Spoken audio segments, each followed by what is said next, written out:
This is BBC News. I'm Anita McVeigh. These are the top stories developing at 11. The number of people aged 85 and over needing round-the-clock care is set to double by 2035. Experts warn of a looming crisis. Police investigating the murder of a mother and daughter in Solihull arrest a 21-year-old man. The launch of London's new Crossrail line is postponed to autumn next year, 9 months late. Veteran MP Frank Field, who resigned the Labour whip over the party's stance on anti-Semitism, says he'll consider stepping down as an MP. Clearly, when I see the Chief Whip this afternoon, that may be clarified. I hope I won't. I've been in the party 60 years. Also this hour, astronauts used duct tape to stop air leaking from the International Space Station. The 2-millimetre leak was thought to be from a collision and was discovered after the air pressure dropped on board. And the UK's biggest coffee chain, Costa, is to be sold to Coca-Cola in a £3.9 billion deal.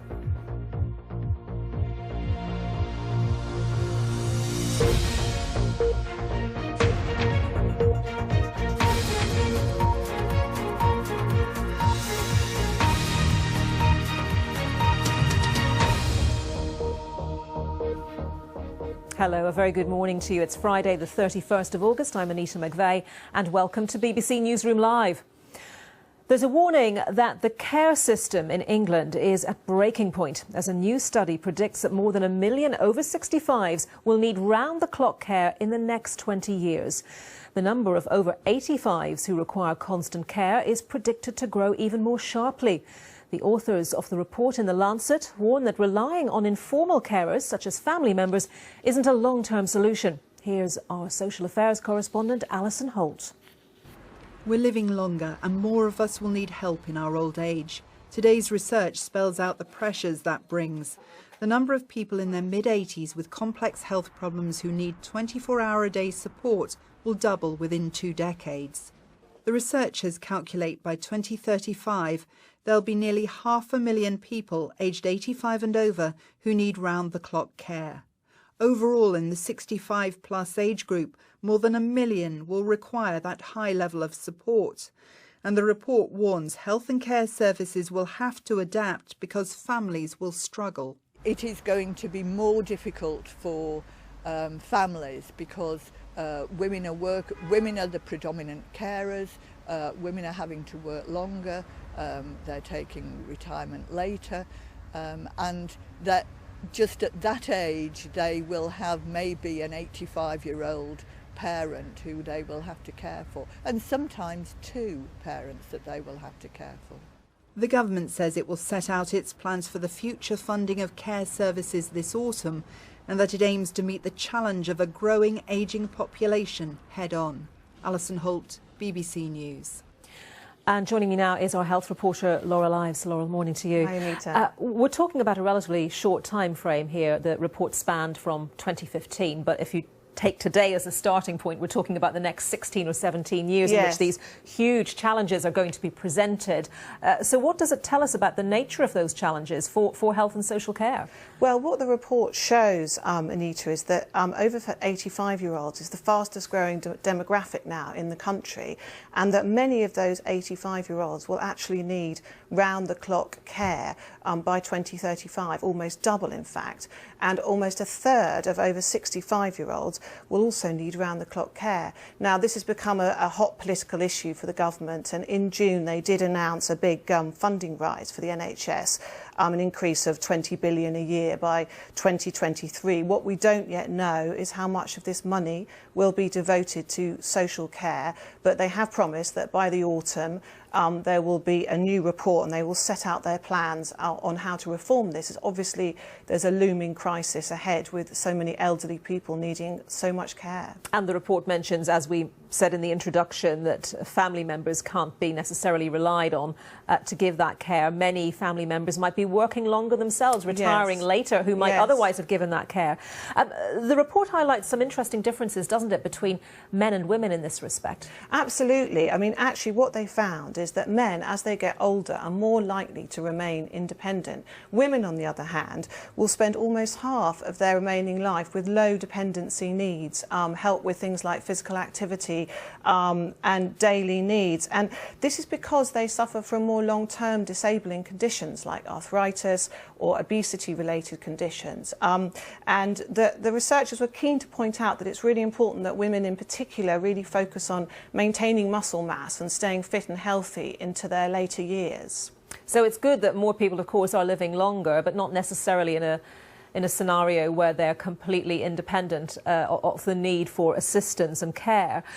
What does all of this say about the investment that needs to go into health and social care?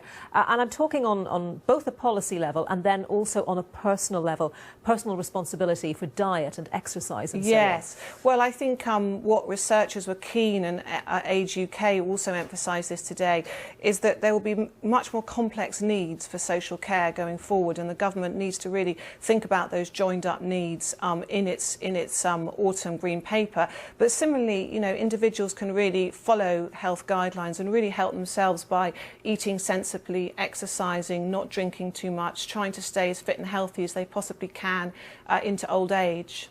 OK, Laurel, thank you very much for that. Thank you. Laura Lives.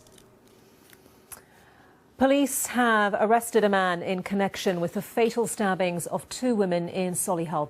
Raneem Uday and her mother, Kaula Salim, were attacked on Bank Holiday Monday. A 21-year-old man was detained in the Spark Hill area of Birmingham, as Tom Burridge reports. This video posted on Facebook appears to show the 21-year-old man arrested late last night on a residential street in the Spark Hill area of Birmingham. On Monday, police issued this photo of Janbaz Tareen. He was wanted in connection with a double murder in a quiet cul-de-sac in Solihull. Two women were stabbed to death here in the early hours of Monday morning. One of the victims was Janbaz Tareen's ex-girlfriend Raneem Uday. The other, her mother, 49-year-old Kaula Salim. We know Miss Uday made a number of 999 calls on the evening she was killed. She was on the phone to police when she was stabbed. Tom Burridge, BBC News.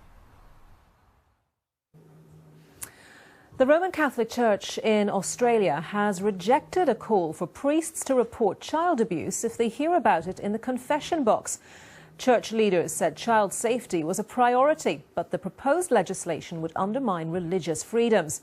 The president of the Australian Catholic Bishops' Conference, Archbishop Mark Coleridge, said the legislation was based on a lack of understanding of what actually happens in confession. Tom Donkin reports. It's taken years of difficult investigation to highlight the shocking scale of abuse of children by the Catholic Church in Australia. Late last year, a royal commission found that some 7% of priests had been accused of committing sexual crimes in churches, schools and sports clubs across the country. Politicians called the abuse a national tragedy and demanded the church undergo wholesale change. Desperate to regain trust, religious leaders have accepted all but one of the government's recommendations: that priests should be forced to report abuse revealed during confession, arguing it would do little to prevent crime and would destroy one of the fundamental tenets of their faith. If I'm a confessor and someone comes to me anonymously and confesses abusing a child, but without identifying the victim, what am I supposed to do even? Most people would say go to the police. Yes, and say to the police, someone whose name I don't know, who's anonymous, has confessed to abusing a child, the identity of whom I don't know either. Where does that leave us? 2 Australian states have already made failure to report abuse a crime, which many believe will lead to widespread prosecution. The decision to reject the recommendation comes amid a tumultuous week for the Catholic Church, as pressure builds on Pope Francis to ensure abusers within its ranks are held to account.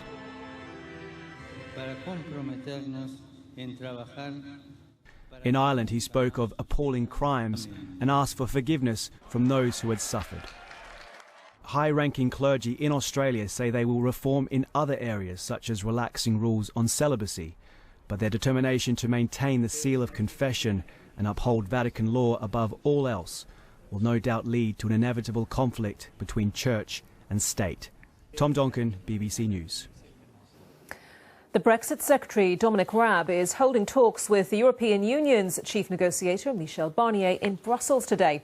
They're aiming to reach agreement on future trade relations before an EU summit in October. Let's talk to our correspondent, Anna Holligan, who's in Brussels for us. Anna, hello to you. So 6 hours of talks penciled in. Tell us more about what's going to be on the agenda. Indeed, Brexit bonanza, and this is part of the effort to show that Dominic Raab is a details man. He's willing to get into the nitty-gritty required to try to thrash out this deal before October. As in terms of what's actually on the agenda, they're meeting for 6 hours, including a 2-hour working lunch. We have a vague suggestion that they may be talking about security issues, so the sharing of information, databases, that kind of thing. But really this is partly about showing that they're willing to put in the legwork. But of course it's yet to be seen whether this increased face time will actually do anything to work through the substance, which is still very much to be decided. And has there been a shift in tone since Dominic Raab took over from David Davis? Has the different personality made any difference to the progress of these talks, do you think?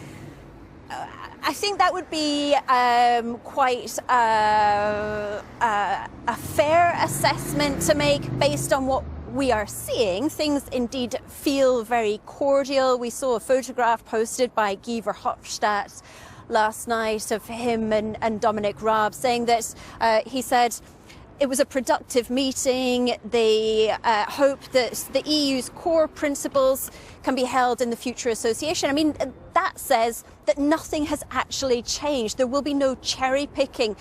We also heard from Jeremy Hunt yesterday saying it's too soon to say that anything has changed. He said it doesn't seem as though the EU's position is changing. There is still a lot of work to do. So, I mean, we will be hearing from Michel Barnier and Dominic Raab in a few hours' time. So that will be the point at which we find out whether anything has changed after these quite substantial talks here in Brussels today. And whether there has been any movement on any of the key sticking points, and whether, of course, the timetable might slip, bearing in mind, actually, that while it has slipped earlier in this process, there's not much room for slippage now, is there?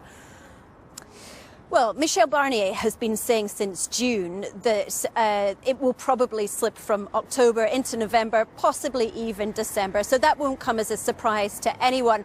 In terms of what still needs to be done, here in Brussels, they're saying 80% of the withdrawal agreement has now been agreed. So then the question is, of course, what is that 20% that remains? And to give you just a really rough summary, they're talking about things like the direct effect, so how the withdrawal will be implemented in the UK.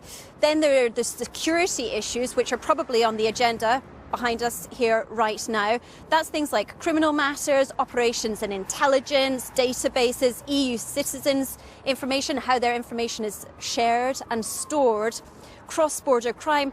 There are also, and you might have read about this over the last few days, the geographical indication, so the GIs. How will the UK continue to respect the European products where they're produced? Things like Parmesan cheese. We know, or we're hearing, that the UK plans to bring in this new rule to protect things like Scotch whisky and Cornish pasties and that kind of thing. But here in Brussels, they're worried about what will happen to Parmesan and that kind of thing. So that's another one on the agenda. And then, of course, last but clearly the biggest issue is Ireland. The need for a backstop now agreed in principle, they say. The need to prevent a hard border and maintain the Good Friday Agreement. But there's still some of the non-contentious issues appear to have been resolved, but there is still clearly a lot of work to do there. OK, Anna, thank you very much. Anna Holligan in Brussels for us. Now, Frank Field, who resigned the Labour whip yesterday, has said he'll consider over the next few days whether to step down as an MP and trigger a by-election in Birkenhead. Mr Field has described the party as a force for anti-Semitism and said his local constituency party was now governed by a culture of intolerance, nastiness and intimidation. An ally of Jeremy Corbyn, meanwhile, has accused him of making grotesque slurs. Let's talk to our political correspondent, Chris Mason, who's following this story for us at Westminster. And Chris, Frank Field, talking a little earlier, was talking about how 35 people was the figure he quoted had voted against him at a local party or local constituency meeting. But he said there are 70,000 voters in Birkenhead. So it sounds like he might well be happy to take his chances with a by-election. Well, a by-election would be a fascinating prospect because Frank Field has been the MP for Birkenhead on Merseyside since 1979, and he sits atop an absolutely giant majority. But of course, lots of people vote for a party rather than a candidate. So imagine a situation, and we haven't got there yet, but Mr Field has hinted that it's not impossible in his interviews with the BBC this morning, of a by-election in which Frank Field was on the ballot paper and the Labour Party was on the ballot paper. And you would have an argument around the local Labour Party, who are frustrated, for instance, with Frank Field's keenness on Brexit. He voted for Brexit, arguing that he's not representing the views of local Labour Party members. But you would have Frank Field saying, yes, but I am representing the views of the constituency I've represented for nearly 40 years, which voted for Brexit. So if a by-election was to come along, it really, really would be quite something, because it would crystallise so many of the rows that we've seen within the Labour Party into one particular seat. But the ramifications of it would extend far beyond just that part of Merseyside and would be watched keenly around the country. Here is Frank Field talking to the BBC this morning and entertaining this idea of a potential by-election. It's a big enough step to have to resign the whip. As things settle down from that, I will obviously make a decision on whether I should actually have a by-election or not, or whether it's proper for me. I'll be in Birkenhead. People will be talking to me, come out to me in the street to see whether they want me to have a by-election or not. There was a statement I gather issued from his office last night thanking me for my membership of the Labour Party, as though I was resigning from a whist club. I mean, I've actually been in the Labour Party longer than Jeremy has. But anyway, I was grateful for his thanks. I think the best analysis of that is to simply say, ouch.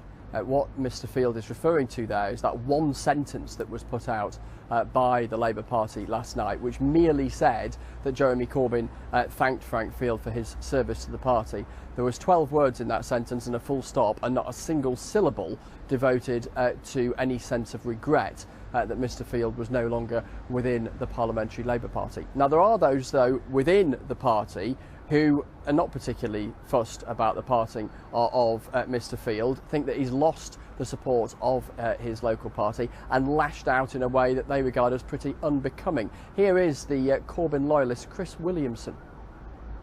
He's obviously lost the confidence of his members, and he's now getting his excuses in, it seems to me, and throwing around grotesque slurs which have no basis in reality, and that's a very regrettable end, I think, to Frank's long career in the House of Commons.